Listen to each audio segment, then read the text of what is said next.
Soy glazed chicken, a dish that really demonstrates the power and versatility of soy sauce. It first acts as a marinade for the chicken, and then it acts as the cooking liquid, and then the glaze.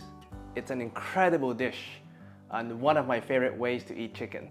First, let's make the marinade. Traditionally, the only mandatory ingredients are soy sauce and rock sugar. But today, we're gonna do it my way.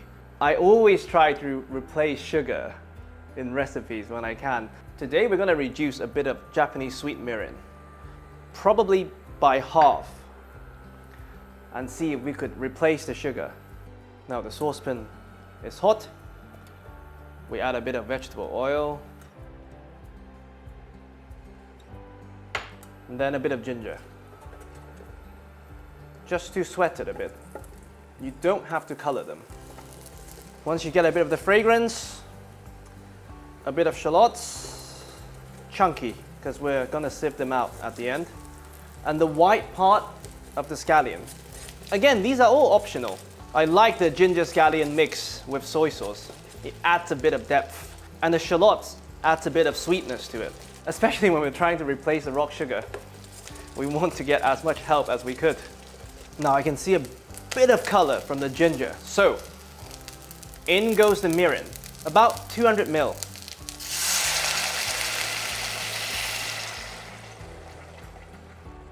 At the end of the day, you want equal part mirin to soy ratio, or if you're not using mirin, you're using water, you want equal part water to soy ratio, and then of course you would add the rock sugar to compensate for the sweetness. Now, you want to reduce the mirin by at least half so the sweetness concentrates, and then we'll add the soy sauce. Now, the mirin has been reduced by about 50%. The harshness of the alcohol has completely evaporated, and the sweetness is now coming through. Now, we add the soy sauce. This is 2:1 light to dark soy ratio. If you only have one, just add light soy. The dark soy is there again for a bit of sweetness and mainly for color. So soy sauce in. More optional ingredients. Star anise, because I like star anise. Dry citrus peel. If you can't find them, no biggie. Traditionally, this dish is made with a Chinese rose liqueur, which seems impossible to find. So, since we've already added the mirin, which is alcoholic, we are just gonna add some dry rose petals, which I assume is easy enough to find. Again, optional. We're gonna put the lid on, let it simmer for about 10-15 minutes, and while we do that, let's talk chicken. If you ask my butcher, he'll tell you I can talk about chicken for about a week. I'll try to keep it brief today. As you can see, the chicken has been boned out, except for the wings, and separated into 2 trays. Why? Well, first, because I cater to my guests, and my guests are not really accustomed to eating chicken on the bone. If you have guests that are used to chopped chicken, amazing, leave the bone in. I have a similar take on steamed fish. Yes, it looks really badass to serve your whole fish tableside, but then that requires your guests to actually know how to debone it while they're eating. Otherwise, you're just making it more difficult for them.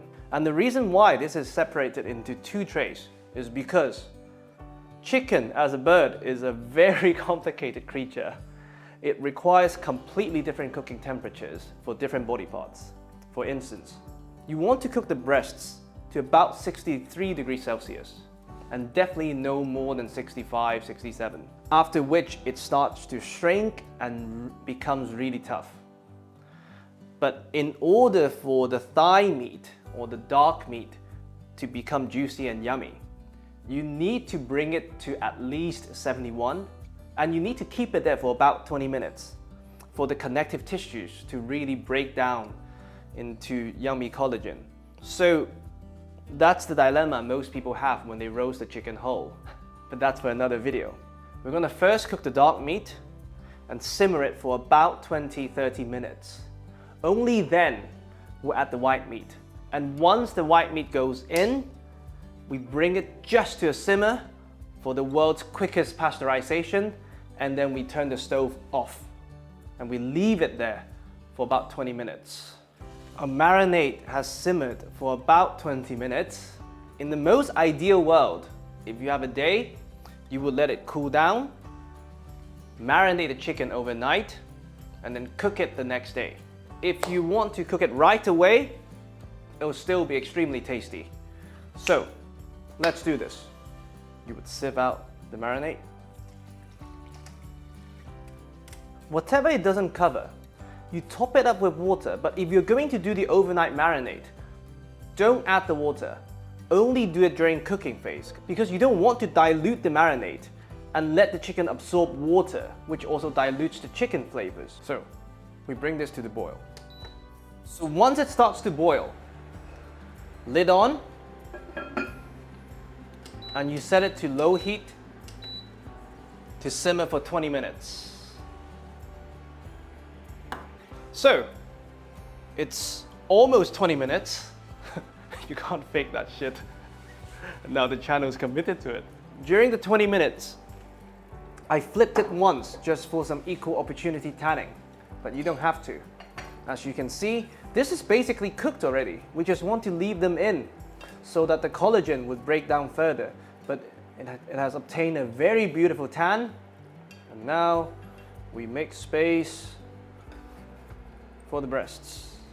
Again, because the dark meat's already cooked, we are prioritizing space for the white meat. Very important. We bring it back to a boil. So according to USDA, once the chicken hits 74 degrees Celsius, pasteurization occurs instantaneously. And that's where we want to make sure we're at to avoid cross-contamination. We're at 95. We're more than enough. By the way, please buy a meat probe. They're not even paying me to say this yet. But it would save you so much time and make your meat taste so much better. Lid back on, stove off, another 20 minutes.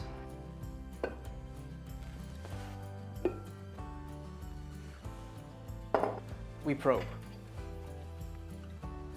You want the thickest part of the breast to be about 63 degrees Celsius. If it's not there yet, just put it back on the stove and bring it to a boil for about 5 minutes, and it should be there.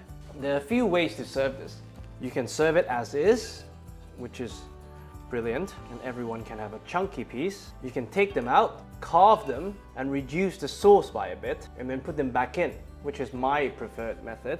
Or, if you want to be fancy, you can put a few ladles of the sauce into a saucepan, reduce it down to the extent that it starts to coat the back of your spoon, and then you glaze the skin of the chicken and serve it individually.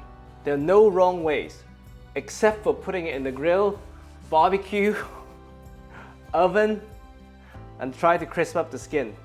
I'm saying that because I've tried every single way and they won't work. The chicken has been soaked and marinated for way too long for the skin to be able to crisp up without burning first. So now, this goes back on top of the stove without the lid. Induction 8.5 to reduce while we carve this beautiful chicken. And then the breast.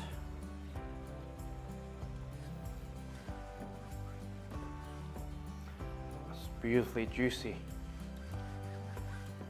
There you have it, the power and versatility of soy sauce. This is soy glazed chicken my way. I really hope you enjoy.